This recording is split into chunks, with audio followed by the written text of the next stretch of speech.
Women Artists in the Arctic by Barbara Crawford. We were a group of 26 international artists, scientists, musicians, and writers, with a crew of 10, aboard a tall ship on the expedition of investigation and discovery as we sailed around the remote Svalbard archipelago, between Norway and the North Pole. With no indigenous populations, only visitors from the Vikings to the coal miners, it remains one of Earth's most intensely beautiful lands, and has become a symbol and measure of the impact of environmental climate changes.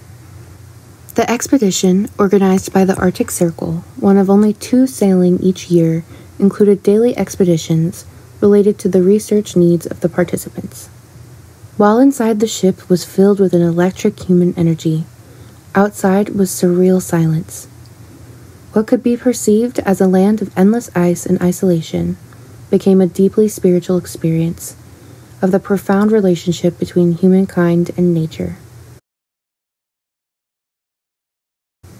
Our experiences included watching glaciers calving as they melted, the northern lights descending from above, uncharted islands revealed as receding glaciers melted, the 20-minute daily reduction of sunlight leading to a winter of polar darkness, abandoned mining outposts, nature's rhythm of migrating animals, all set within the dramatic stage of the high Arctic.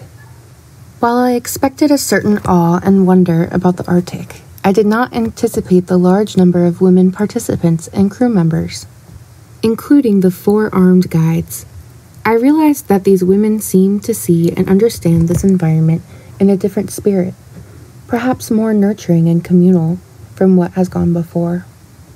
Historically, images of the Arctic often represent explorers and scientists' heroic accomplishments as they battle the extreme environment.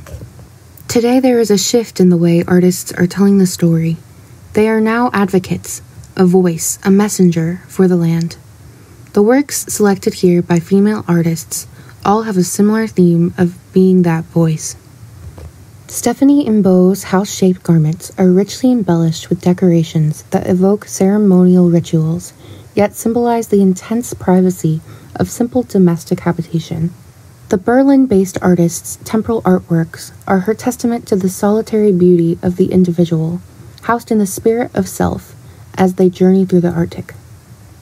Emma Hawdy, a dancer from Australia, uses her body, clothing, and video to weave narratives. In Unraveling for Arctic Action Art, using a knitted neck scarf sitting in front of a glacier, she slowly, methodically, unravels it as an analogy for the production and consumption of natural resources and fossil fuels and their impact on the environment. Nora Sylvia, based in London, focused on the Arctic ice loss by use of familiar domestic contexts and tools.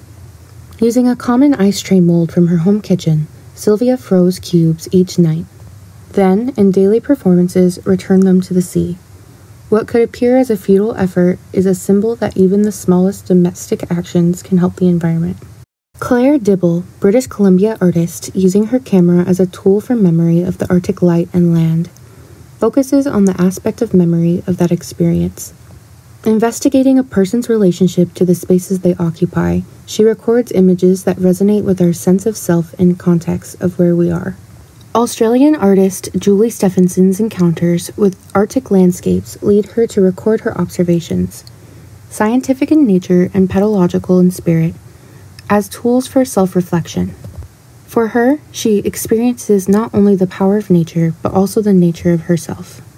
Berlin artist Lena van Godek creates works incorporating a wide range of materials and techniques as she focuses on ways to make visual abstract scientific concepts within the realm of aesthetics, as they play to the visual and sensual. Australian choreographer Amy Smith's performance Withering addresses the psychology associated with climate change, but not with familiar politics or statistics, but instead attempts to understand the emotional and personal experiences one has.